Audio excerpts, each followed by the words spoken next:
Assalamualaikum warahmatullahi wabarakatuh. Semoga Allah senantiasa merahmati kita semuanya.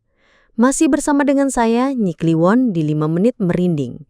Langsung saja, ini dia ceritanya.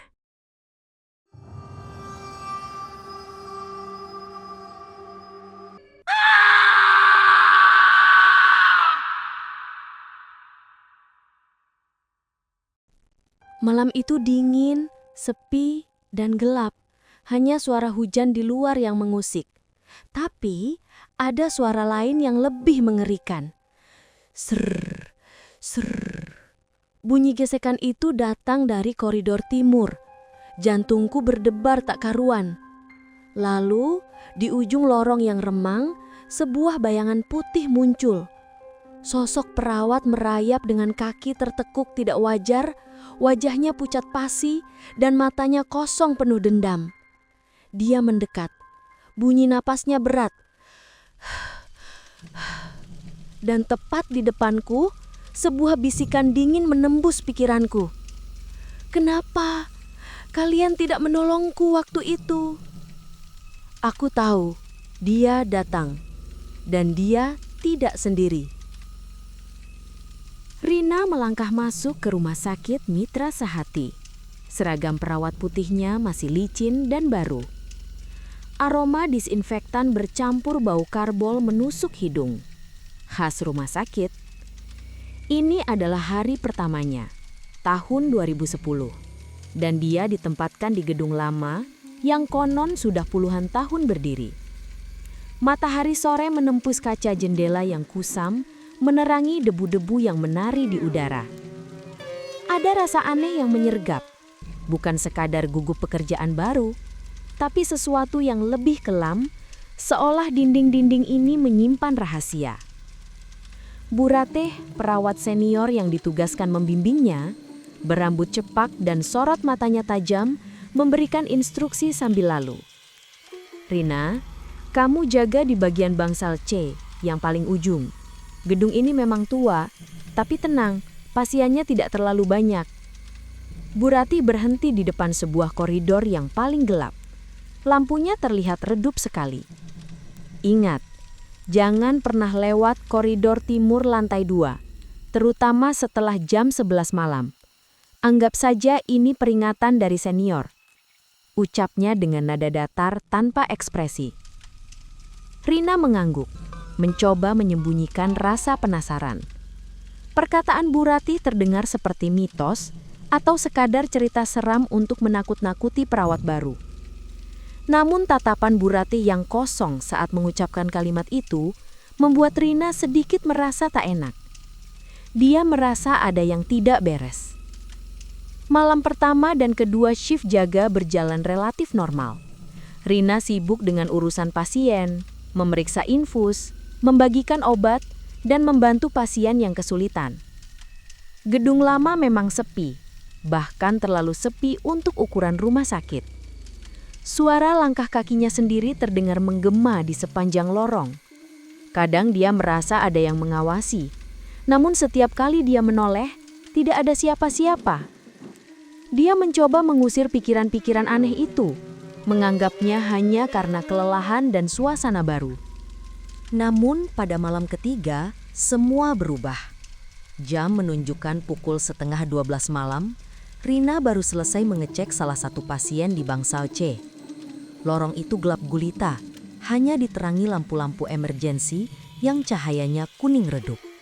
Tiba-tiba, sebuah bunyi aneh memecah keheningan. Seruk, seruk.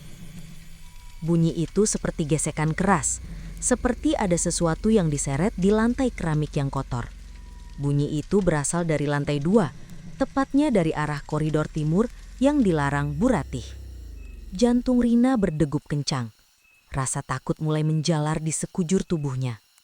Itu cuma suara tikus, pikirnya mencoba menenangkan diri. Tapi suara gesekan itu terlalu berat untuk seekor tikus. Rina melangkah pelan, mendekati tangga menuju lantai 2. Setiap langkah terasa berat, seolah ada beban tak kasat mata yang menahan tubuhnya. Bunyi gesekan itu semakin jelas, bahkan kini terdengar seperti tarikan napas berat.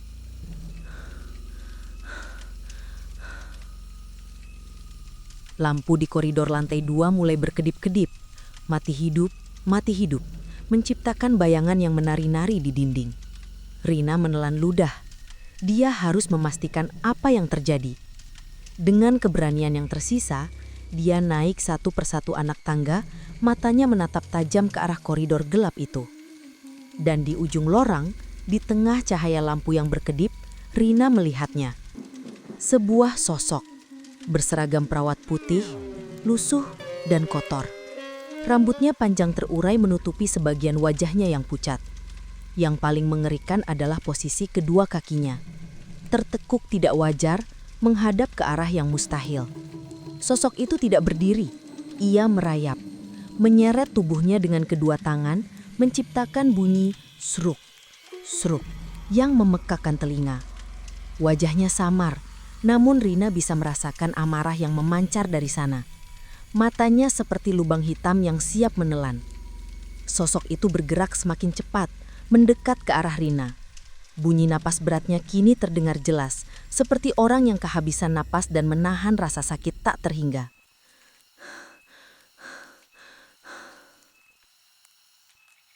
Rina terpaku, kakinya seolah terpaku di anak tangga.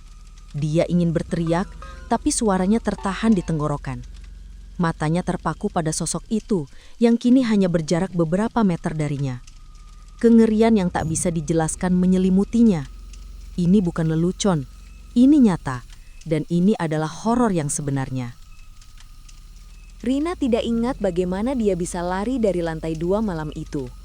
Otaknya seperti menghapus bagian paling menakutkan, hanya menyisakan gambaran sosok merayap dan tatapan mata yang penuh dendam. Dia terengah-engah, tubuhnya gemetar hebat, bersandar di dinding bangsal C, berusaha mengatur napas. Jantungnya masih berdegup kencang, seolah baru saja menyelesaikan maraton. Dia tahu, dia tidak bisa diam saja. Dia harus mencari tahu. Pagi harinya, Rina merasa tubuhnya lemas, tapi dia memaksa dirinya untuk bertanya pada seseorang yang bisa dipercaya.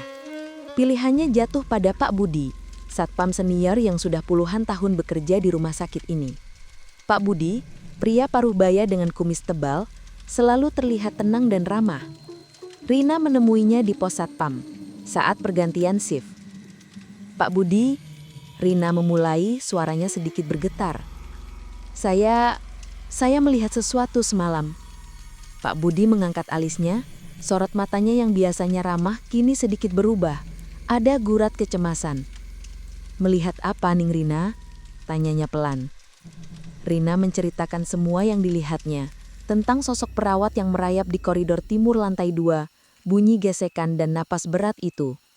Dia melihat perubahan ekspresi di wajah Pak Budi. Wajahnya mengeras, pandangannya menerawang jauh, seolah kembali ke masa lalu. Singkat cerita, Pak Budi akhirnya memberitahu Rina kebenaran yang mengerikan. Sebuah kisah kelam yang terkubur dalam-dalam di dinding rumah sakit ini. Dulu, Neng, Pak Budi memulai, suaranya pelan dan serak. Kira-kira tahun 98, rumah sakit ini sempat heboh. Ada kebakaran besar, hampir seluruh gedung lama ludes dilalap api. Tapi bukan cuma kebakaran yang jadi cerita, Neng. Dia berhenti sejenak, menatap Rina dengan tatapan serius. Ada seorang perawat muda, namanya Sari. Dia cantik, baik, tapi nasibnya malang sekali. Pada malam kebakaran itu, ada pasien dan 2 orang asing yang menyelinap masuk. Mereka, Pak Budi menelan ludah, terlihat sulit melanjutkan. Mereka memperkosa Sari di salah satu ruangan di gedung ini. Rina menutup mulutnya, terkejut mendengar kekejaman itu. Sari berusaha kabur, Neng. Dia lari, panik. Tapi dia jatuh dari tangga di lantai 2. Kakinya hancur, patah tulang parah. Dia merangkak keluar, Neng. Merangkak di lantai yang panas karena api, sambil minta tolong. Tapi saat itu seluruh rumah sakit kacau balau karena kebakaran. Orang-orang sibuk menyelamatkan diri. Tidak ada yang mendengar teriakannya. Air mata mulai menggenang di mata Rina. Gambaran sosok merayap yang dia lihat semalam kini menjadi sangat jelas di benaknya. Dia ditemukan meninggal, Neng. Pak Budi melanjutkan, suaranya semakin berat. dalam posisi merangkak. Pakaiannya sebagian terbakar, wajahnya, Neng bisa bayangkan sendiri. Sejak saat itu banyak kejadian aneh. Pasien melihat perawat yang wajahnya gelap merangkak ke bawah tempat tidur. CCTV merekam tubuh putih panjang bergerak cepat di lantai. Beberapa perawat mengaku namanya dipanggil dari ujung koridor malam hari. Pak Budi menatap Rina, matanya dipenuhi kesedihan. Dia dendam, Neng. Dendam karena tidak ada yang menolongnya saat itu. Dia mencari pertolongan, tapi tidak ada yang peduli. Cerita Pak Budi membuat bulu kuduk Rina merinding. Semua yang dia alami semalam, semua peringatan dari Bu Ratih, kini masuk akal. Ini bukan sekedar mitos, ini adalah arwah yang bergentayangan, mencari keadilan yang tidak pernah dia dapatkan. Rina ingin pergi dari pekerjaan ini, pergi sejauh mungkin dari rumah sakit berhantu ini. Tapi entah kenapa, ada perasaan aneh yang menahannya. Seolah ada benang tak kasat mata yang mengikatnya pada misteri ini. Malam berikutnya, Rina kembali shift. Dia mencoba untuk tidak memikirkan kisah Sari, tapi setiap gesekan kecil, setiap bayangan yang bergerak membuat jantungnya berdebar kencang. Dia berusaha menghindari koridor timur lantai 2, selalu mengambil jalan memutar. Namun, seolah takdir mempermainkannya, tugas malam itu mengharuskan memeriksa bangsal yang letaknya dekat dengan koridor terlarang itu. Saat dia berjalan melewati lorong yang sepi, tiba-tiba dingin menusuk kulitnya. Lampu di lorong berkedip sekali, lalu mati. Gelap total. Rina menahan napas. Dia tahu ini bukan mati lampu biasa. Bunyi gesekan itu kembali terdengar. Kali ini sangat dekat. Srek, srek. Rina merasakan kehadiran yang mengerikan di belakangnya. Dia tidak berani menoleh. Bau anyir dan bau hangus tercium tajam. Rasa takut yang tak terkira mencekiknya. Dia mencoba melangkah, namun kakinya terasa kaku, tidak bisa bergerak. Lalu, sebuah bisikan menyeruak tepat di samping telinganya. Dingin, menusuk, dan penuh kesedihan. Kenapa kalian tidak menolongku waktu itu? Rina memejamkan mata erat-erat. Air mata mengalir deras di pipinya. Dia tahu sosok itu ada di sana, tepat di belakangnya, menatapnya. Rina ingin lari, berteriak, tapi tubuhnya tak mampu. Kengerian itu begitu nyata, begitu mendalam hingga dia merasa paru-parunya seperti dihimpit batu besar. Dia menunggu, dan entah berapa lama, sampai akhirnya dia mendengar bunyi gesekan itu menjauh dan lampu kembali menyala. Saat Rina memberanikan diri membuka mata, tidak ada siapa-siapa. Lorong itu kembali kosong dan sepi. Tapi, aroma anyir dan hangus masih tertinggal, menjadi bukti nyata akan pertemuan mengerikan itu. Rina tahu, dia tidak bisa lagi mengabaikannya. Entah kenapa, dia merasa terpanggil untuk melakukan sesuatu. Tapi apa? Ketakutan Rina berubah menjadi semacam obsesi. Dia tidak bisa melupakan bisikan itu, tatapan mata kosong dari sosok suster yang merayap. Dia tahu, dia harus tahu lebih banyak.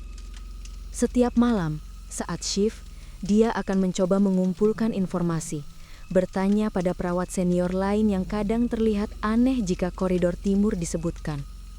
Tapi, sebagian besar dari mereka hanya akan menggelengkan kepala, menyuruh Rina untuk tidak ikut campur.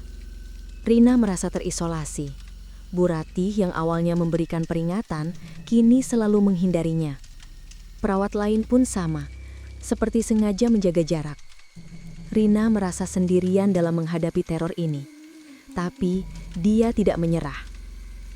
Suatu malam, Rina melihat Pak Budi sedang sendirian di ruang CCTV. Dia tahu Pak Budi seringkali memeriksa rekaman-rekaman lama.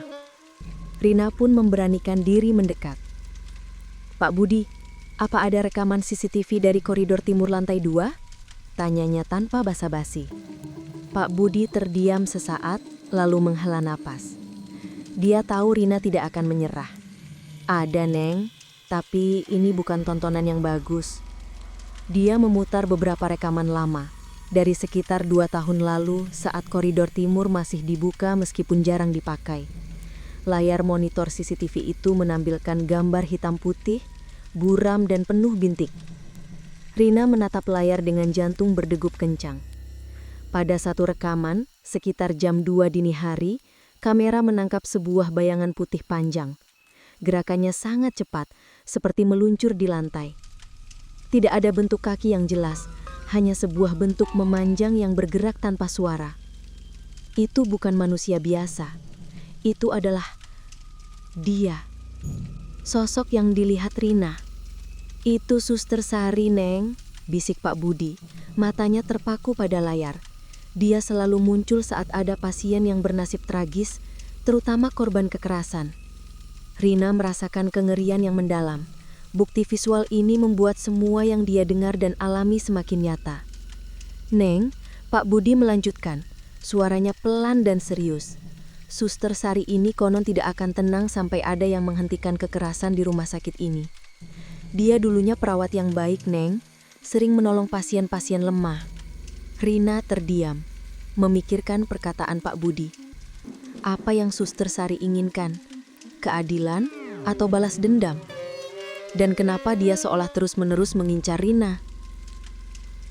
Malam berikutnya, Rina mendapat shift jaga sendirian di bangsal paling sepi. Hujan di luar turun dengan deras, disertai angin kencang yang membuat jendela bergetar. Lampu-lampu di lorong kembali berkedip, mati, hidup. Rina tahu, dia akan datang. Ser, ser. Bunyi gesekan itu semakin jelas. Kali ini Rina tidak lari. Dia berdiri di tengah lorong, memejamkan mata, mencoba menenangkan diri. Dia tahu, dia harus menghadapi ini. Lalu, sebuah bisikan kembali terdengar. Kali ini lebih dekat dari sebelumnya. "Tolong, tolong aku." Rina membuka matanya. Sosok Suster Sari berdiri di ujung lorong, cahayanya redup. Tapi kali ini, Rina bisa melihat wajahnya lebih jelas. Pucat pasi, dengan mata yang cekung dan sorot penuh kesedihan. Ada luka bakar di sebagian wajahnya, dan rambutnya yang panjang terlihat acak-acakan. Kedua kakinya masih tertekuk tidak wajar, dan dia tampak berusaha keras untuk berdiri, tapi tidak bisa. "Kenapa? Tidak ada yang peduli." Bisikan itu terdengar lebih menyayat hati. Rina merasakan empati yang dalam. Dia melihat rasa sakit dan keputusasaan di mata sosok itu. "Aku peduli," kata Rina. Suaranya bergetar tapi jelas. "Aku ingin menolongmu." Sosok itu menoleh, seolah terkejut mendengar jawaban Rina. Tatapan matanya yang tadinya penuh dendam, kini sedikit melunak digantikan oleh sorot yang kosong dan sedih. Tiba-tiba, suara langkah kaki terdengar dari arah tangga. Terburu-buru, Pak Budi muncul. Wajahnya panik. "Neng Rina, ada apa? Saya dengar suara bisikan dari sini." Saat Pak Budi muncul, sosok Suster Sari langsung menghilang, seolah larut dalam kegelapan. Hanya menyisakan hawa dingin dan aroma anyir yang kuat. Pak Budi menatap Rina, lalu melihat ke ujung lorong yang kini kosong. "Dia datang lagi?" tanyanya. Rina mengangguk, masih syok.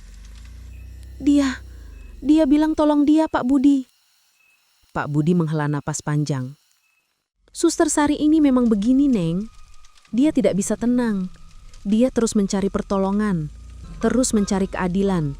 Dan dia selalu muncul saat ada orang yang bisa merasakan penderitaannya." Rina menatap Pak Budi. Ada sesuatu yang harus dia lakukan. Dia tidak bisa membiarkan Suster Sari terus menderita. Dia harus mencari tahu apa yang sebenarnya terjadi malam itu, lebih dari sekedar cerita perkosaan dan kebakaran. Sejak pertemuan terakhirnya dengan Suster Sari, Rina merasa ada beban di pundaknya. Dia tidak bisa lagi menganggap ini hanya pekerjaan.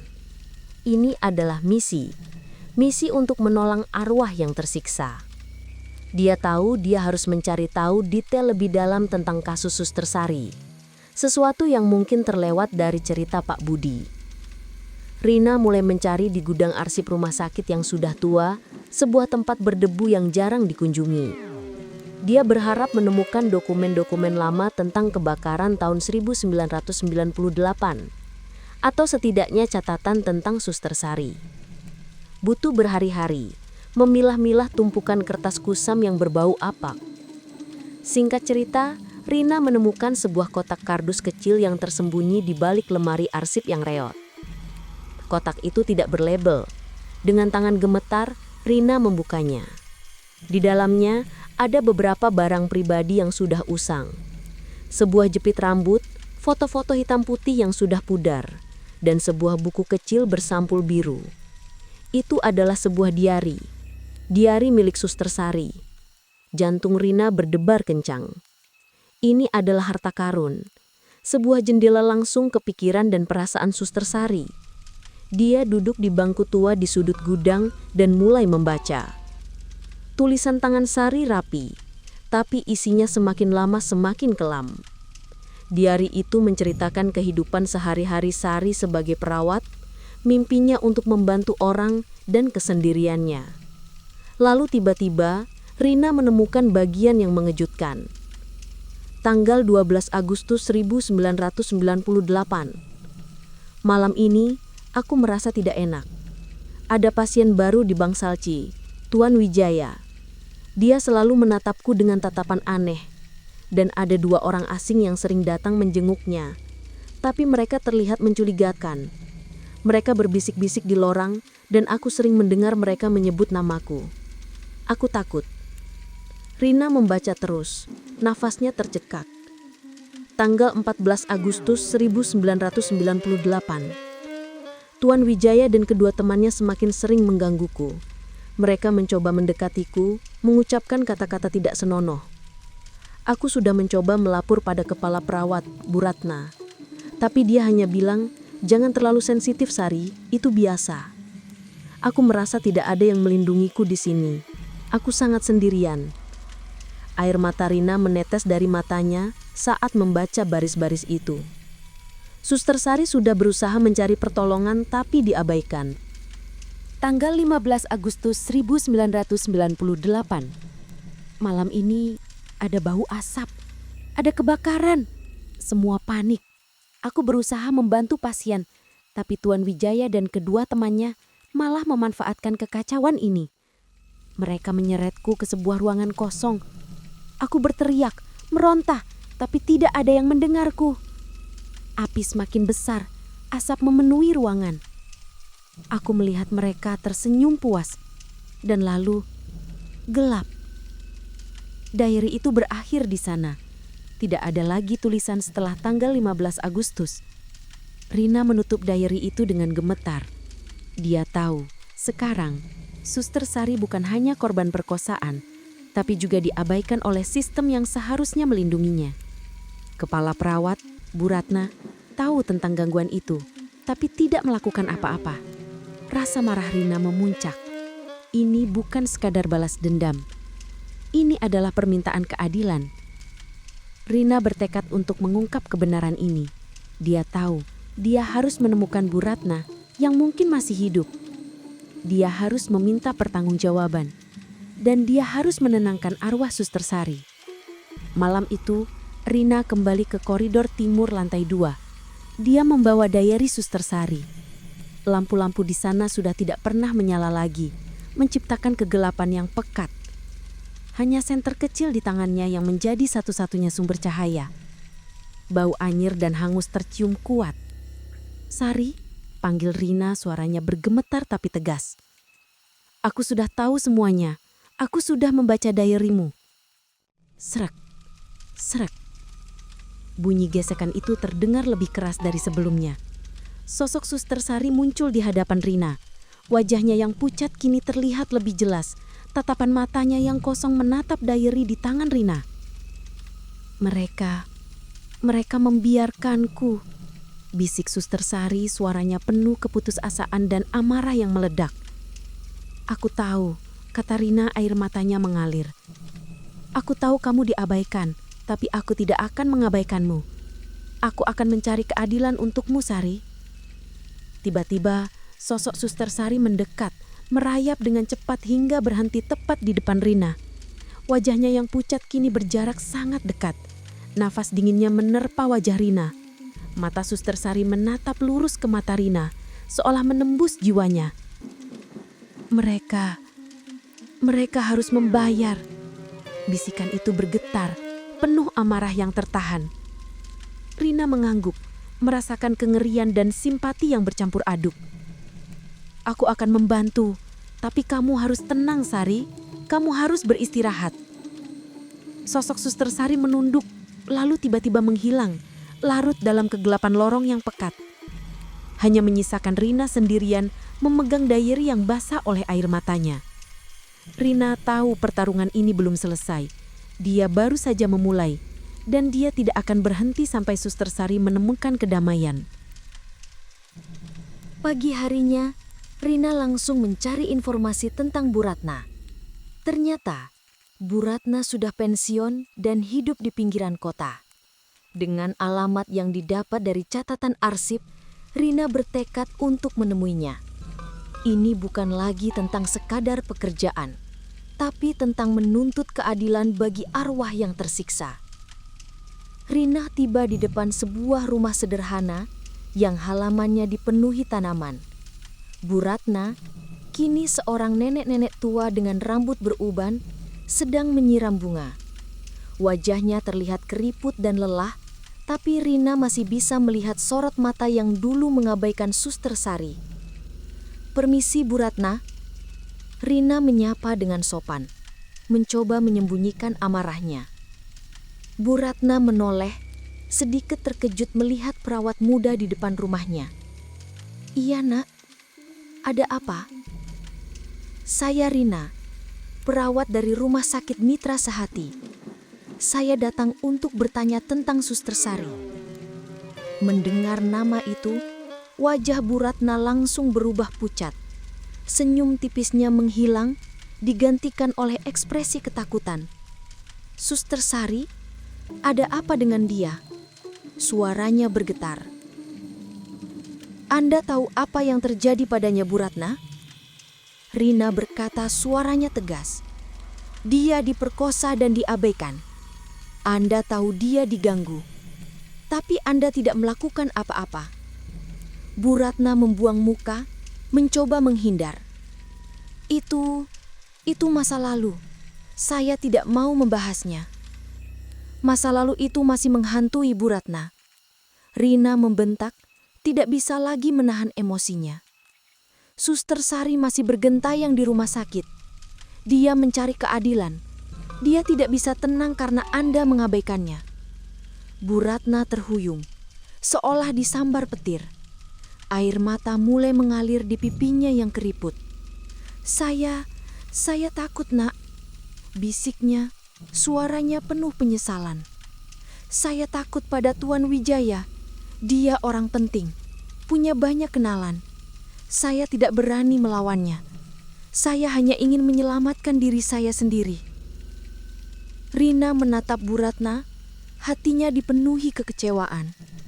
Ketakutan memang bisa mengubah seseorang, tapi pengabaian ini telah menyebabkan penderitaan yang tak berujung.